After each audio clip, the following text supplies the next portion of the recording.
Welcome to the Worthy Woman podcast with Aston Simmons, and my special guest today is Jess Louise Kay. I'm super excited to have Jess here.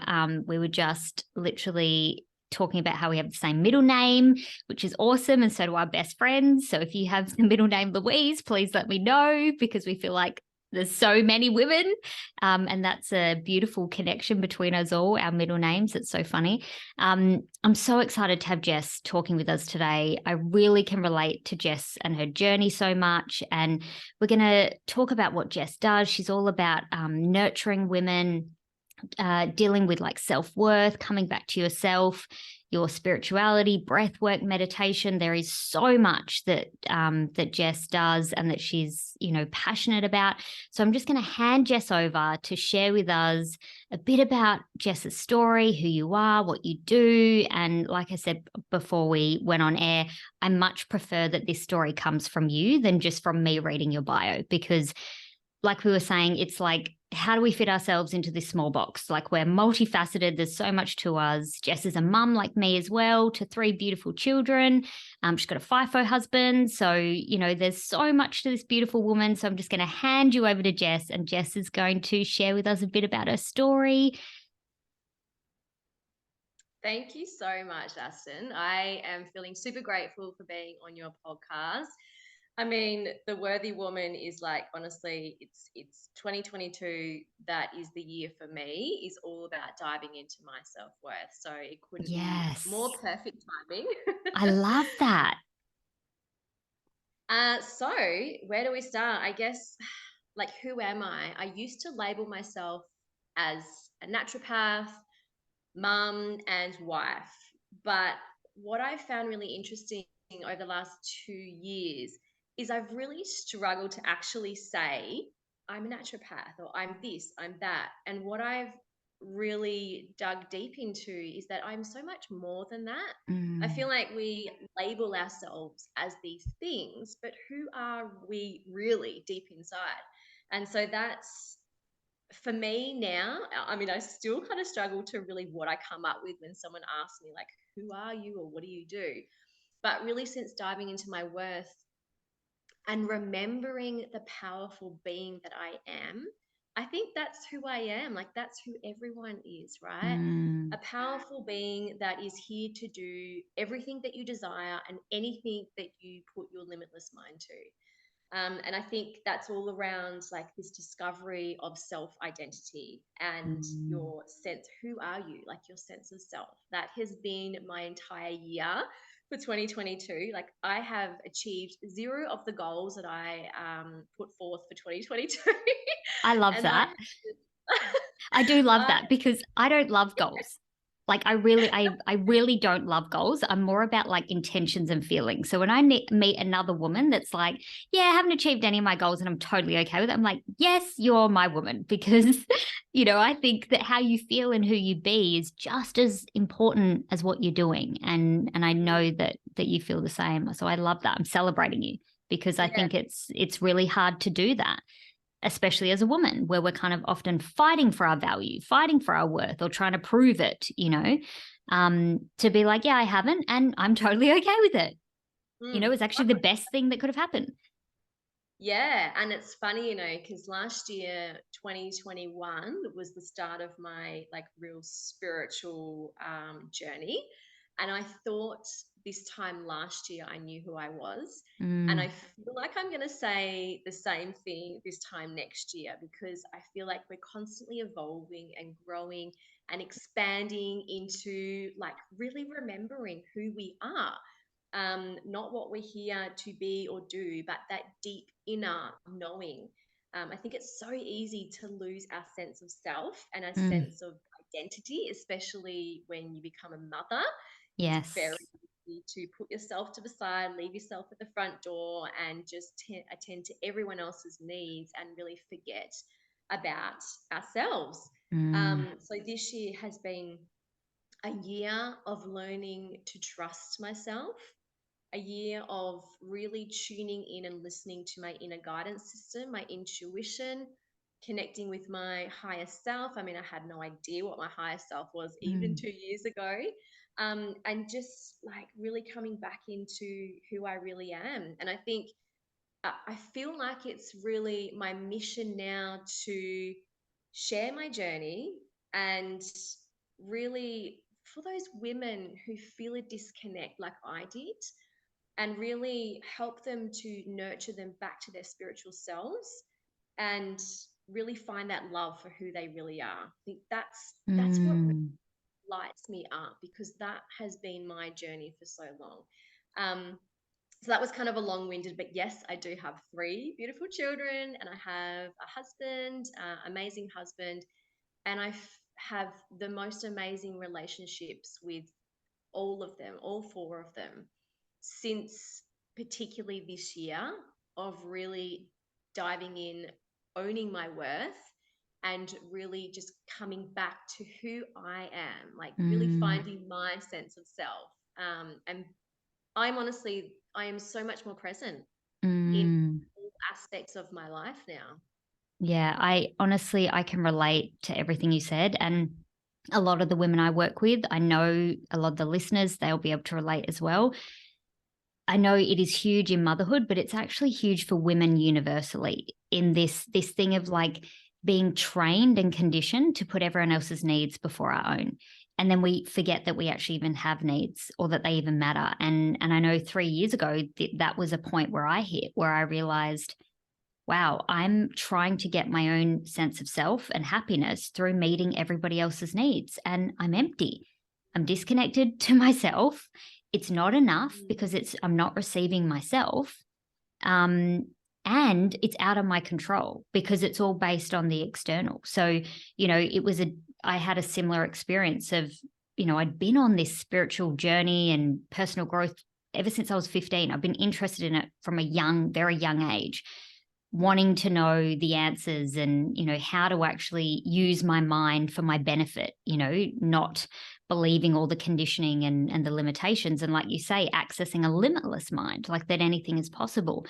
But it wasn't until I had kids that I really realized, wow, like just through having children, like you said, I would put myself aside, like, and I think I didn't realize how long I would be putting myself aside for. Initially in the first year or what, you're like, oh, I can do this. I can sacrifice a bit. They're a baby. But then after the first year, I remember thinking, like, this isn't just going to be the first year. Like, if I keep doing it this way, and then when I added Willow, my second, like the cracks just started to show in every area, like for myself, with my relationship with my kids, my relationship with my husband, just cracks everywhere. And it all came down to really that I needed to put myself first. I needed to come back to me and give myself Mm. permission to have the space, have the time to reconnect to myself, because I had disconnected from, like you said, who I really am outside of all those Mm. labels, and I share this a lot with women too. And in the beginning, I know they have so much resistance to this because they fear like, oh, there's going to be pushback from my kids. Like, oh, my husband's not going to be happy because I'm not doing X, Y, and Z. Um, and yeah, that is part of it. But I'd love to know, did that happen for you when you first, because initially when I first started this journey of coming back to myself, I actually just realized how empty I was. Um, and that was quite confronting and quite emotional. And like you said, I had to nurture myself through that and get support to nurture myself through that.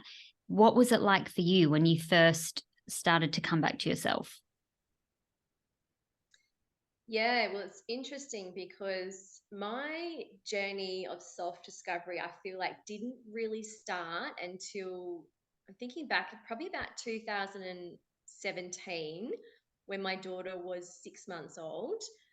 And I mean, if I go back really, like my worth, my sense of self, and my unworthiness really stems from childhood. Mm. And then, you know what, we can go back even further. Like I've gone back through my maternal line and really looked at generational patterns, the conditioning and the cellular memory that came through from my past 3 to 4 generations through my maternal line was not wanting to be seen, not wanting to be Mm. heard, and not wanting to speak their truth. That's for Wow. women prior Mm. to me, who all experienced different type of abuse, whether emotionally or physically.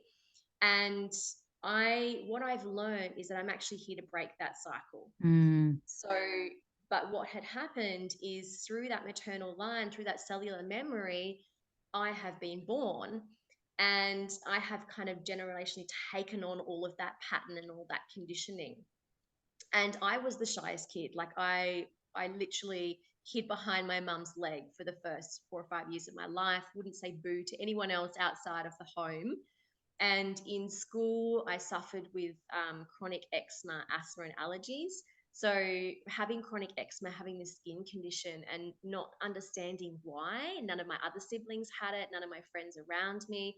So, I was really low self esteem, zero confidence. And then, sort of going through my 20s, I really struggled with finding my femininity, my feminine side. I feel like I was always drawn to masculine dominant environments. Um, and so then come into my 30s, I had my first child just before I turned 30. And it wasn't until around 2017 when my daughter was 6 months old.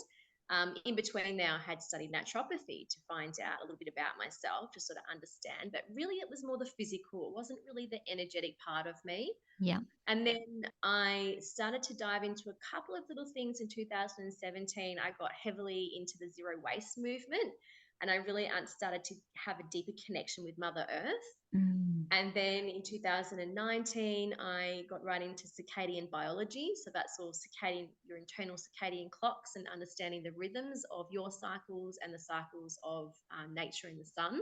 Wow. And then it wasn't until 2021, but I feel like all of this kind of like brings it in to this whole ideal of mother nature, of rhythms, of spirituality, of finding out who I am. I feel like it all happened for a reason, this big journey. Mm. And then, yeah, it was 2021, and my ego was tapping me on the shoulder. At the end of 2020, my ego was tapping me on the shoulder. Jess, you need to get back into naturopathy. If you don't use it, you'll lose it. And I was like, oh, not listening to my intuition. I went ahead, opened my clinic. Within the first week of taking clients, I knew straight away it wasn't what I was meant to be doing. And I closed my clinic, and I had a session with a spiritual healer. And that was where my mind was blown. I was like, wow, okay, who am I? Yeah. Really, who am I? And what is my purpose here? Because at that time, I was feeling extremely lost. I was Mm. listening to my ego, what I should be doing. It's all this should, rather Yes. than actually going within and trusting myself and listening to my inner guidance system. So that was almost 2 years ago. Um, and Wow. it's honestly, it's the last 2 years has been I feel like the biggest journey of my life. I'm not the same person I was 2 years ago. Mm. I am more compassionate, more caring, more understanding of how to receive, because I was always give, and Oh, I always can totally relate to that. always empty out, 100%. right? And Yeah. never understanding how I can actually receive with gratitude and not feel guilty.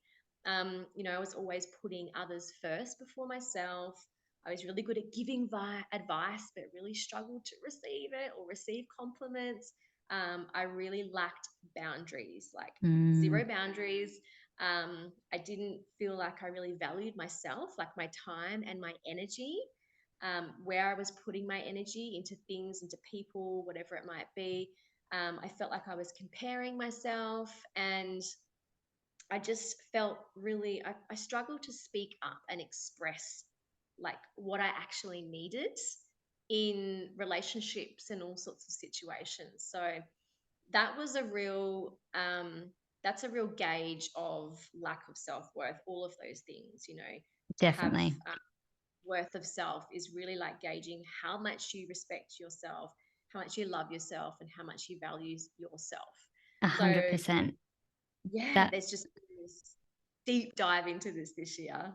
That I absolutely love that. And everything you said, like for me, came back to this is why I called the podcast Worthy Woman, because that was exactly the journey I was on, realizing that I am worthy. Like you realized that I was the same. I didn't know how to receive. I didn't know it was okay. It didn't feel safe to receive for me for a long time because I was loved and praised and appreciated for giving, and you were probably the same. And so I had to cultivate this safety in my nervous system that receiving doesn't have to mean a weakness. It doesn't have to mean I'm not good enough. It doesn't have to mean anything. I can create whatever meaning, and it can actually be empowering. And now, like you, I'm all for receiving. It's still a journey because obviously I'm always evolving and there's always more, but I am very open to receiving compared to where I was 3 years ago. And it's honestly game changing for your life, game changing for your relationships. But also what I wanted to say, what came through when you were speaking was it really is, we do struggle to communicate our needs when we have no self-worth, when we don't believe we are worthy. And I experience this with women all the time. We work with women and couples mainly in relationships, and that's really, on the surface it's like communication is the problem, but underneath it, it's this lack of worthiness that actually both men and women feel. I was amazed when I started to dive into that. Wow, I actually don't believe I'm worthy of communicating my needs or even worthy of having my needs met. That's why I'm struggling to get to have what I want, to experience my desires. When I brought that to my husband, he actually felt the same. And so many men that we speak to share this same thing of like the way they express it is what I feel doesn't matter. What I need doesn't matter. But it's the same thing of like this self-worth piece and not feeling worthy. And I know for once I went on that journey, it really highlighted for Adam, my husband, that he realized, wow, I don't love myself. Like the more I started to meet my own needs and then, like you said, communicate them, be open to receiving, set some healthy boundaries, because I was really rubbish at that as well. I don't feel like any of us were taught boundaries. We were pretty much trained to be people pleasers. It's like a new thing that you get to say no, and that's okay. But yeah, and the more I worked on myself, the more it showed my husband that he was like, wow, I don't love myself either. I don't believe I'm worthy of what I want.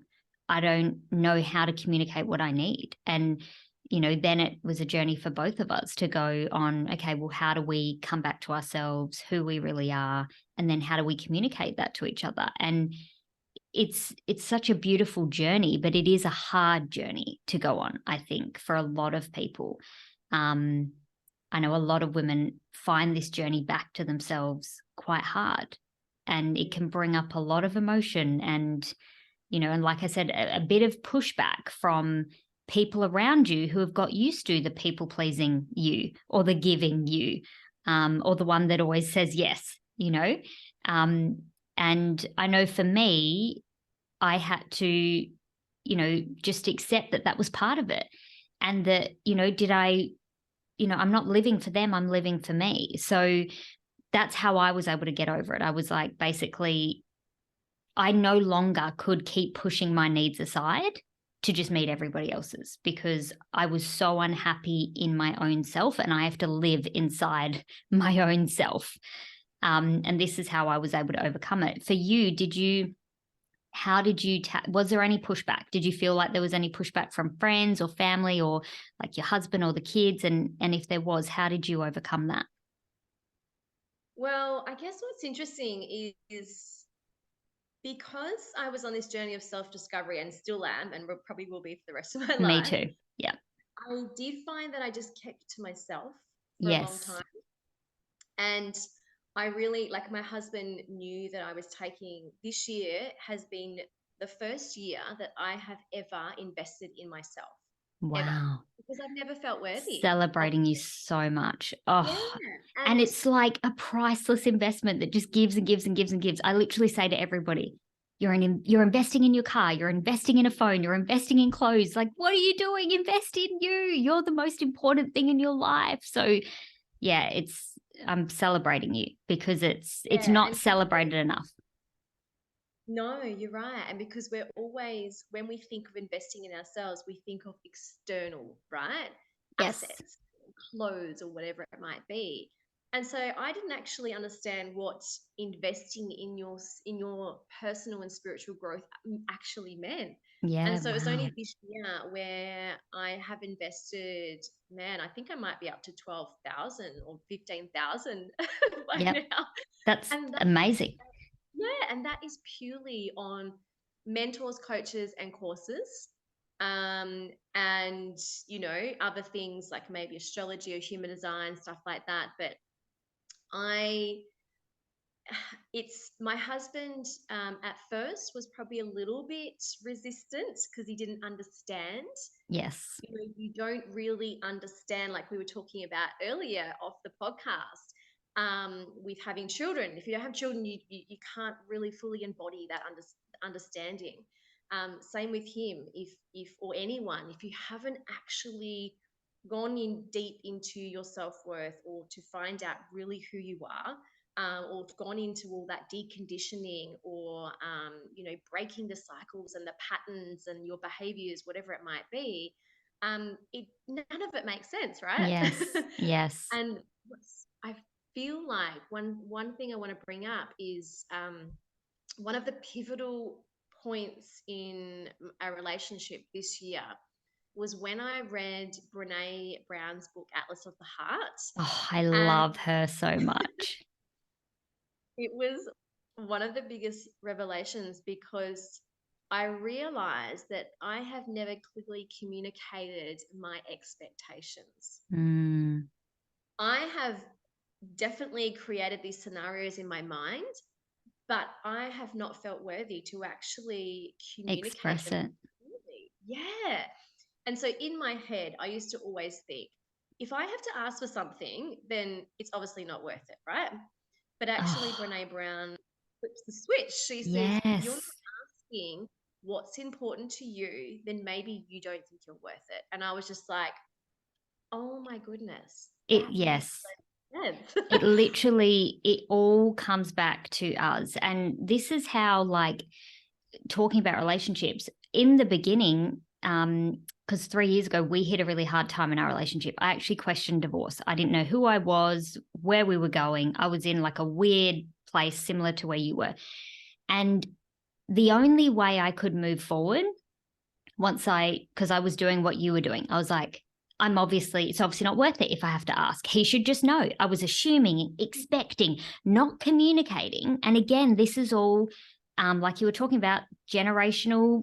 Like, I believe I'm here to break generational cycles as well. And that's really uncomfortable. I think, like, it's a gift, but it's a big job, and it's hard to be faced with. And I feel like a lot of women that listen to this podcast, a lot of women on the earth right now actually are those lighthouses that are here to break those generational patterns. And yeah, I had all of that the same as you. It's just easier if I do it.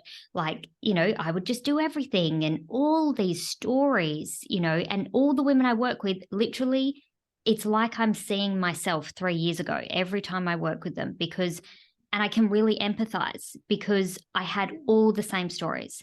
I shouldn't have to ask for it. Like, assuming and expecting, we go on about this in our program, is like, it's just a recipe for disaster for everybody.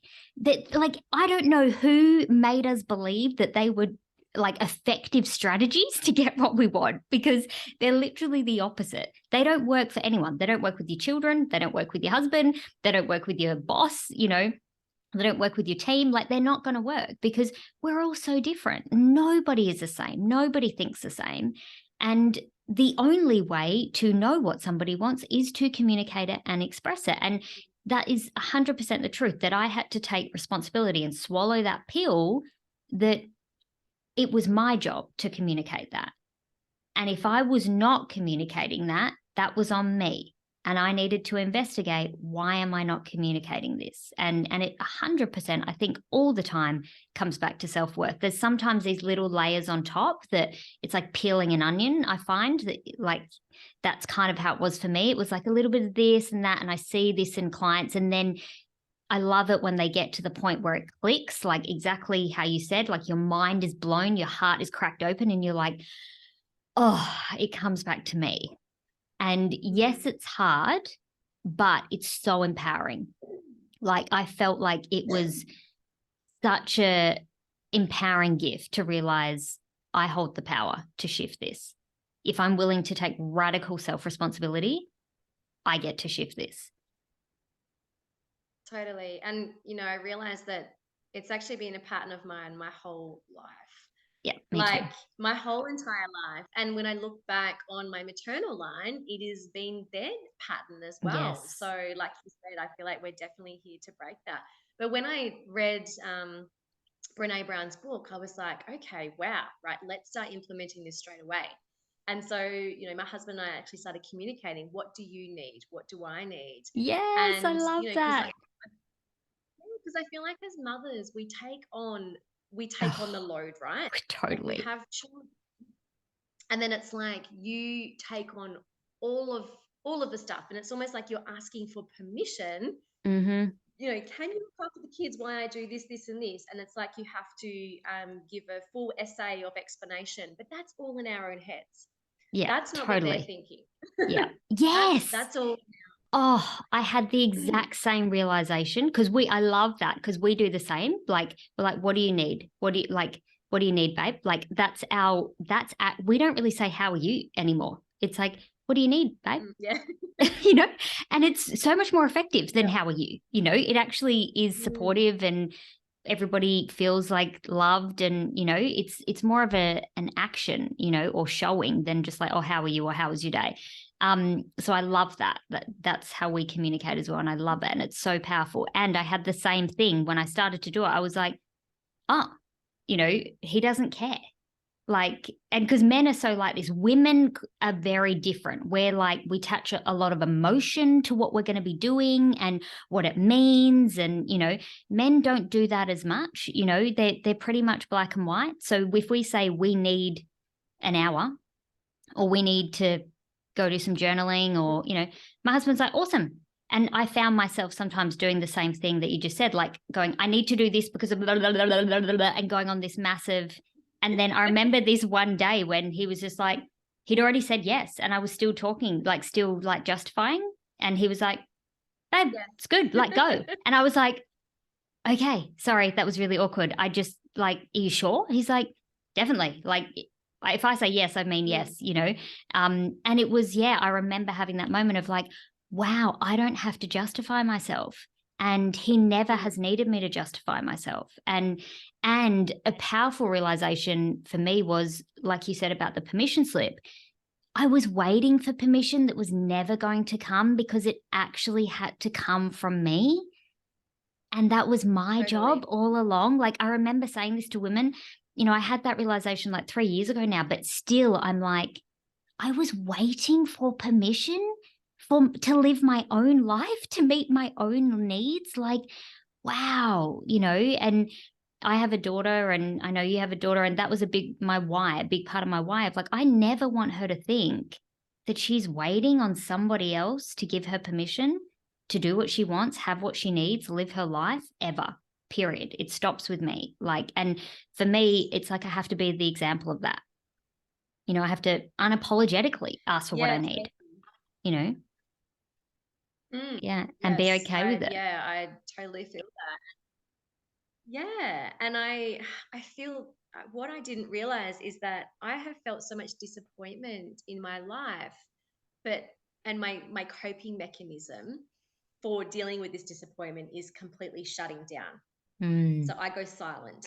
I shut down and I'm out, and I could be silent for the next 4 to 6 hours. mm, And I do get over things quite easily. I don't tend to hold grudges. I never have. But my coping mechanism of when I feel disappointed, when my expectations, that was the scenario that was made in my head that I didn't clearly communicate, I will shut down. And I remember like a little scenario, for example, when I went away down to Perth, because we live 16 hours north of Perth, up in the northwest of Australia. And I had gone down by myself. The first time ever in 7 years, I had been away from the children. And I went down for a whole week and I came back. But what I hadn't done is I hadn't clearly communicated what I had expected. Because if my husband goes away, I mean, he comes home and the whole entire house has been like scrubbed head to toe, because it's the opportunity to clean the house, to clean out the closets, all of that. So in my head, I'm like, great, I'll come home. I won't have to do this and that, and everything will just be, perfect. And I've walked in the door, and the first thing I did was look around and just go, oh my God. And automatically, I felt disappointment and I started to shut down. And Mm. what's ironic is uh, by that afternoon, because I love listening to audiobooks and podcasts, by that afternoon, a friend had sent me the link to Brene Brown's Atlas of the Heart. And I started listening to it.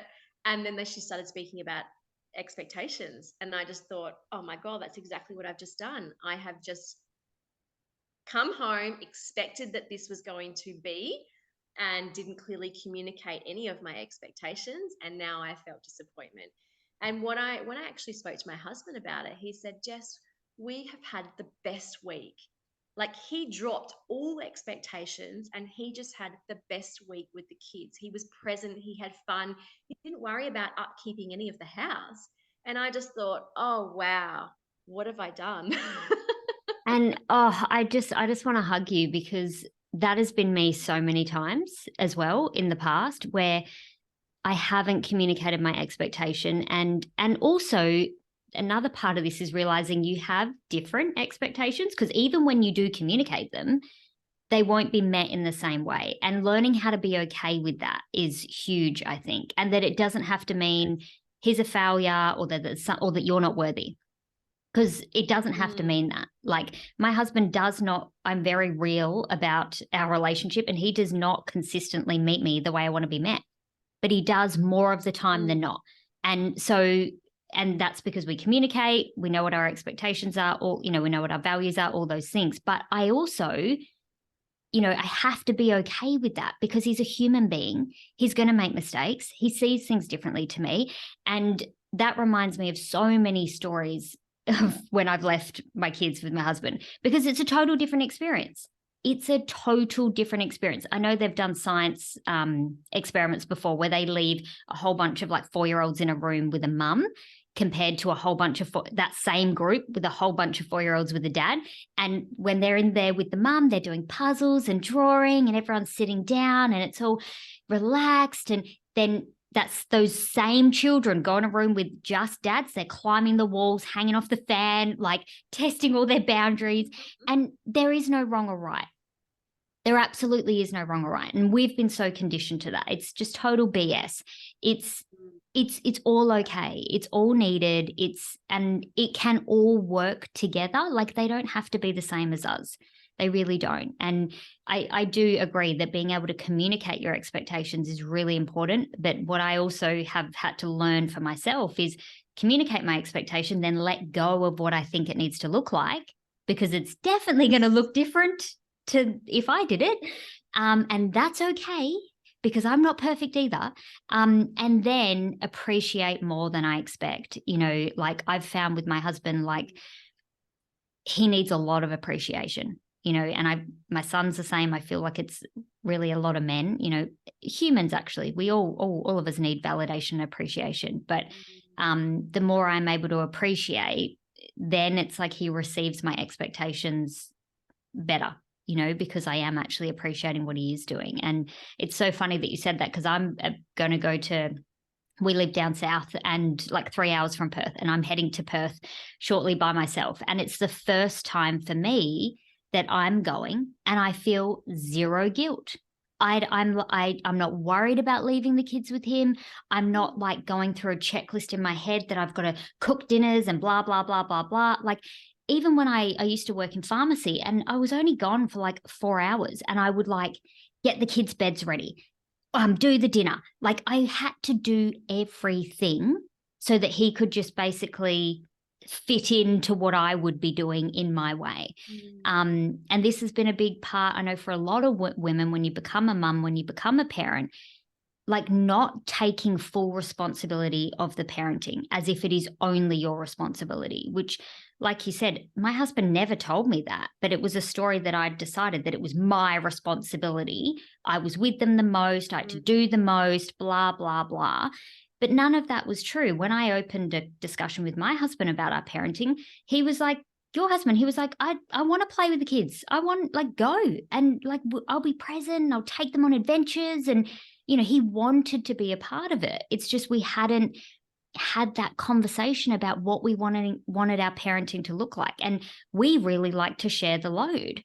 And that works better for us, that we both you know, we take equal responsibility for our children. He's not babysitting them while I go away. He's taking care of his own children, you know, because we're both responsible for them. And for me, I actually had to go to this quite a dark place to be able to do that. I had to imagine what would happen if I died.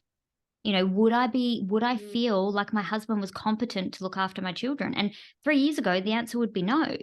Not because he wasn't capable, because I wasn't even giving him an opportunity. You know, I was so scared of letting go of the reins and had all these stories in the way that he couldn't even step into the arena, you know. And again, that comes back to the conditioning and what I'd seen and, you know, all the stories. And it's so empowering when you let them go and then you allow them to meet you in it, you know, in whatever way they can.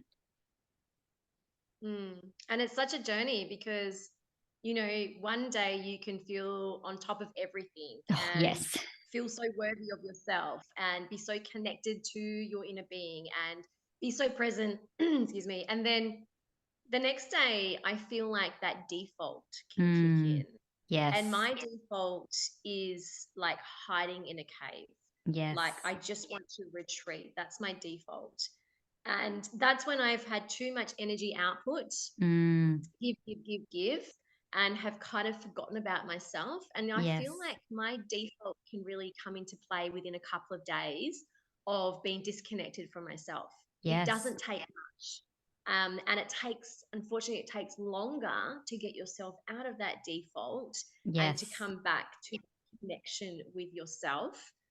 But you know, like I said, it's such a journey. We're constantly evolving and healing ourselves. But the more that we heal our inner selves, the more that we heal all the relationships around us. Like it's so uncanny because we think that, you know, it's their fault, or, you know, they should talk to me like that, or, you know, they're the one that's got something wrong with them. But when you start diving into the journey of who you are and remembering who you are, you're like, actually, yeah, that's something I need to work on. You know, everyone in That's your on life, me.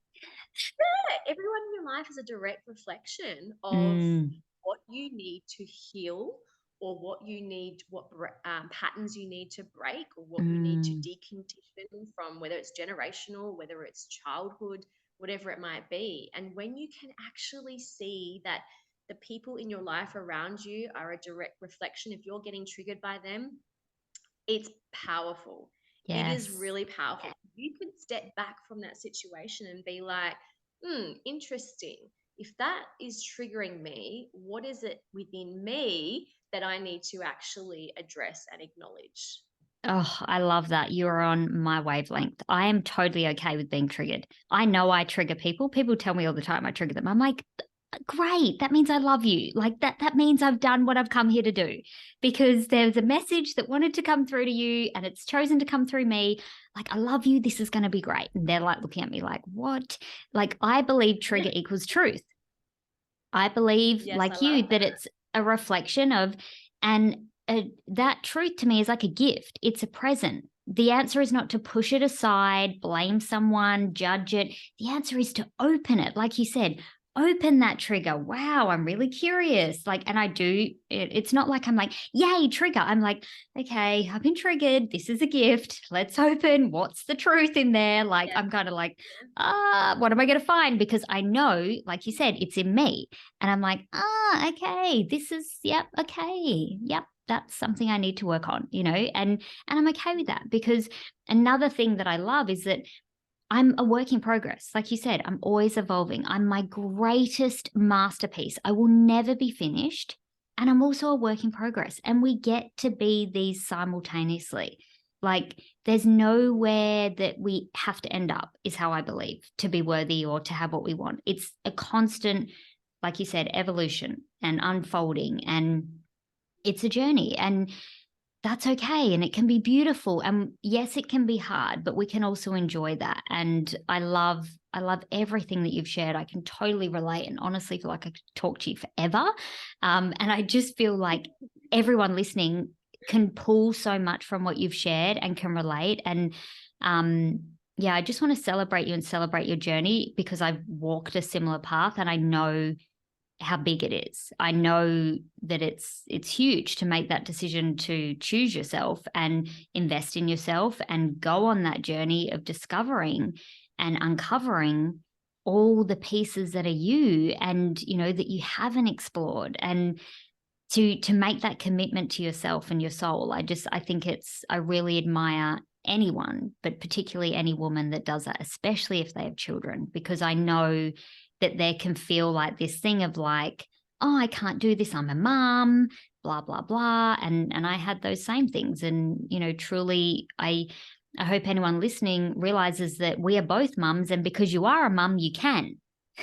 Because you are a mum, you can put yourself first. Because you are a mum, you must. You must love yourself. You must look within yourself and get to know who you are. It's a must. It's not a luxury. It's your birthright to be connected to who you are. And like you said, it's such a gift to your family. It doesn't take from your kids. It doesn't take from your husband. It was the same for me. It gave life. It gave presence. It gave love to my family and my relationship with my husband, more than any amount of doing on the outside or meeting their needs on the outside would have ever done. It's so powerful. Yeah.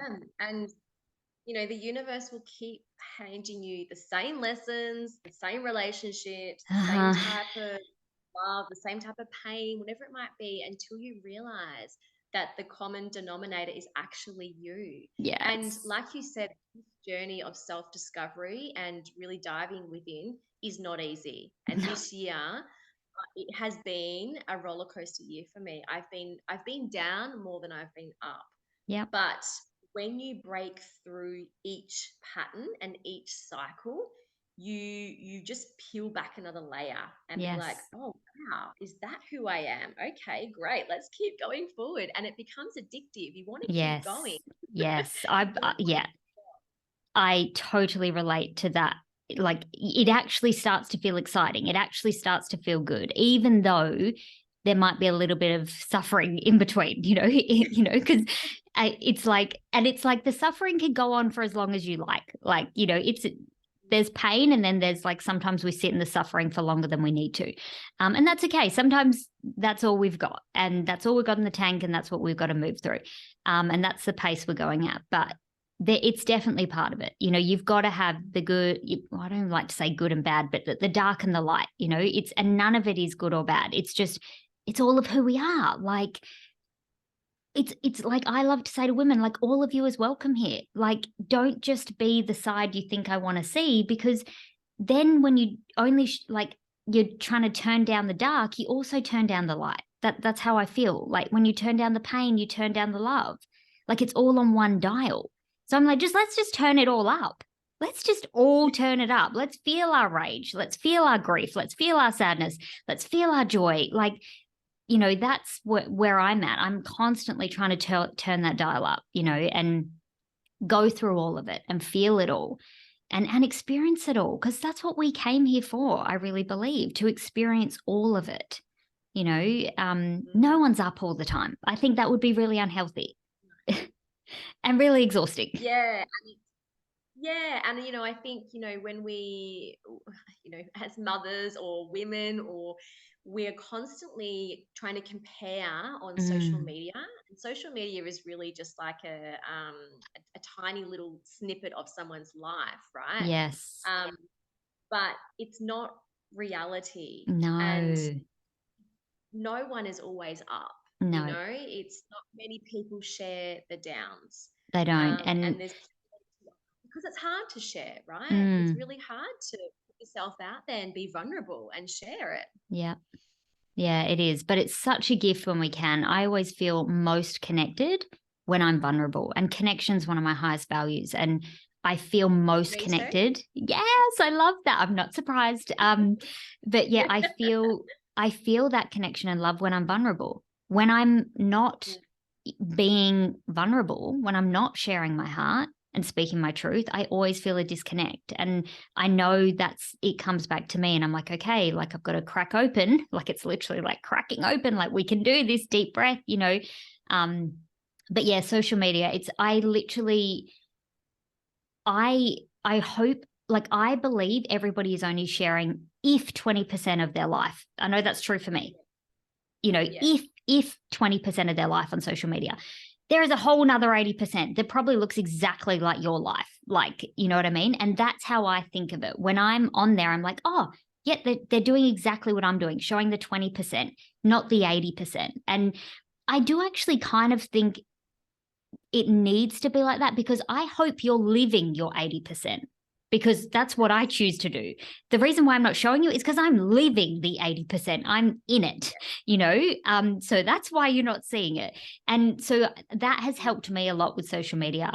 To just reframe it like that. And maybe not everyone does think like me, but it helps me. I know they don't, but it helps me to think they're only showing me 20%, because I really, my wish for them is that they're living that other 80%. And, next time I see them, they will tell me about it, which will be awesome, or I'll see it, in what's going on with them when I see them. But yeah, I think we just really have to keep a check with the social media and our mind and like our ego and what it does. It's like, you really have to kind of stand at that door and be like, no, this is their 20%. They still have dishes. They still have laundry. Like, you know what I mean? Because they do. Yeah, totally. And when we see social media and we think automatically that, oh my God, their life's perfect and look at mine, we then put these subconscious beliefs in our minds that sort of sit there and will just show rear their ugly heads at the times that you Yes. don't want. But those negative emotions, fear or jealousy or hate or revenge or anger, they all they take up space in the Yes. mind that is unnecessary space. And when they take up those negative emotions, take up space, they're taking up space for positive emotions, because we Yes. can't occupy them at the same time. Mm. So I love what you said, is look at it as being just the 20% of their life. Yeah. And really, I mean, you probably only see 10 to 15% of my life, because half the time I don't have my phone on me. Yeah. You're in your life. Yeah. Exactly. I am in my life, because if my phone's near me, I am distracted and I become the Yes. distracted mother. And if I am distracted, my children start acting out. And I can see that so clearly now. Whereas I used to think, what is going on with my kids? Why am I feeling angry? Why am I feeling triggered? And I'm like, okay, I've got my phone near me. I'm on social media, or I am taking my full attention away from my beautiful children. So it's really Yes. become consciously aware of not what's only in our physical environment, but what we're actually thinking as well. Yes. What are we subconsciously or consciously thinking at the time that, say, our children are trying to have a conversation with us? Are we really present, or are we Mm. off somewhere else, completely distracted? Yeah. Our children And oh, little for so long. yeah. But it's even the same in our intimate relationships. I know phones are like a real obstacle for people's relationships these days, because it's like another person's in the room. You're trying to talk to someone, they got their phone like up here, or like, when Adam and I go dating and we see like two couples like on their phone on a date, and I'm like, I just feel so tempted to walk over them and be like, hey, let's just put these over here. And like, why don't you look in each other's eyes? Do some soul gazing. It's just crazy. It's such a massive pull on our energy and our focus and our attention. And it's exactly what you said. It's training us to be like our computers and having all these tabs open. And then we think we can multitask. Oh no, like I even had to stop listening to audio books sometimes when I'm driving and things like that, because I found myself being like connecting into my body and feeling my heart rate going up. And because I was like trying to listen, trying to drive, like tend to my kids. I was like, this is ridiculous. I don't need to do three things at once. Like, check into my body. Does it feel good? If it's making me feel anxious or something I don't want to feel, then probably not. Probably turn it off and instead, like, listen to it later when the kids are having a rest time and I can sit outside. Like, I think there's always this balance of like, checking. And I think that's where you need to check into your body like you do and be like, oh, why am I feeling anger? Why am I feeling frustration? Oh, okay. It's because I'm trying to be in three places at once. And, and I know I feel this. I know you feel this sometimes, having your own business, being a mom, being a wife. And what helps me is I'm like, I am where I am. I can only be where I am. Right now, I'm here with you. I'm giving you my energy, my time. But I'm filling up as we're doing this. Like I feel full. I feel like I've just caught up with a girlfriend. I'm like, oh, my oxytocin is flowing and I'm receiving as well as giving. But I'm fully here. I'm not thinking about my kids or what I need to do next. Like, that has been really helpful for me. And I know you talked about that, just being present. Like, I can actually only be one place at a time. This is where I am. So I'm here. And when I'm here, Totally. it feels so good. Like, everyone gets what they need. And especially if you have kids, I find I'm the same. Like, I know if things are going wayward, it's like, okay, they need my full attention. Like, I need to be fully present with them. And it's such a gift. It's so beautiful. It can feel like therapy to your nervous system when you give that to yourself. Like, oh, yay, I can just be here and that's enough.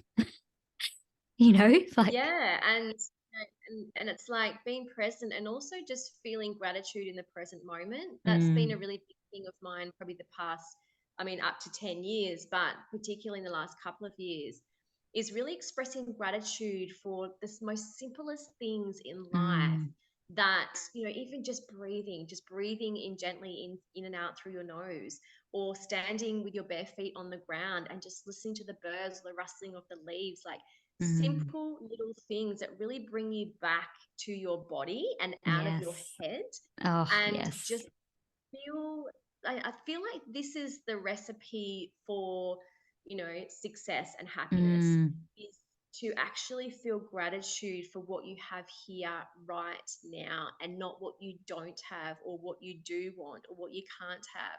yes. Drop all the shoulds and come back to the present moment and just be grateful for one or two things every single day. And what I love doing is connecting with nature, is Mm, just every single day go outside, whether it be watching the morning sunrise or just be within nature. That brings us back to our deeper connective self, because yes. we can be Oh, so disconnected, right, from ourselves yes. and from the world around us. If we get Mm. back in tune with nature, we can actually get back in tune with ourselves as well. Oh, that is such an anchor for me too. If I'm feeling in my head lost, like I'm disconnected, I'm just like you, feet on the ground, touch the grass, get Mm. under the sun or get to the beach. And I'm like, okay, here we go. There's that connection again. And you can rely on it. Like, it's always there. The sun is always going to be there. That's what I say to women. I'm like, put your certainty in something you can rely on that is going to make you feel connected to yourself, to the earth, to everything, to the universe, like the sun or the ocean or the earth. um it's so powerful and it meets all our needs and really is an anchor, I think, for so many, a universal anchor to bring us back to ourselves and who we are, which is so powerful. Oh, what a beautiful healing conversation. Oh my goodness. I feel so connected to myself and so connected to you and all the beautiful women listening. That was just such a gorgeous, gorgeous chat. I loved it. Thank you so much for being here, Jess. Thank you so much for your time. And I will put all Jess's links below so you can go check out all the amazing work Jess does and check out her socials, check out her Instagram. I love what you share. And yeah, thank you so much for being here, beautiful. Thank you so much, Aston. I really, really appreciate you and for letting me join you on your podcast. Oh, honestly, it was my pleasure, beautiful. Such a gift. And yeah, I loved it. Absolutely loved it. So thank you so much.